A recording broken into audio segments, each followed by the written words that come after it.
Dengan ditemani orang tuanya, Rahmi, salah seorang pelajar menengah kejuruan di Kota Palembang, mengadukan hal yang telah dialaminya ke SPKT Polresta Palembang. Siswi kelas 12 ini melaporkan teman satu kelasnya yang berinisial I karena telah menuduh serta menganiayanya hingga terluka. Di depan petugas SPKT, ia menuturkan, kejadian berawal saat dirinya berada di dalam kelas pada jam istirahat. Tiba-tiba pelaku mendatanginya dan langsung menuduh korban telah menjelek-jelekan nama pelaku. Tersinggung dengan tuduhan pelaku, keduanya langsung baku hantam yang menyebabkan Rahmi mengalami luka di pelipis mata akibat dari cakaran pelaku.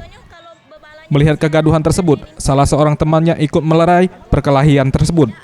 Akan tetapi niat baik temannya tersebut berubah imbas pukulan pelaku yang saat itu sedang emosi. Pasal omongan kak, aku dipitnah wong. Katanya aku nih mencemari nama baik dia padahal tak kaki. Terus diapain sama kawan-kawan? Iya raya aku dicakar nih. Dibocornya ini bekas cakaran.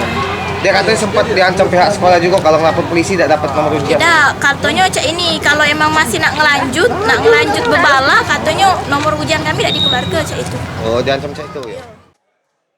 Septian Rizky, Sriwijaya TV.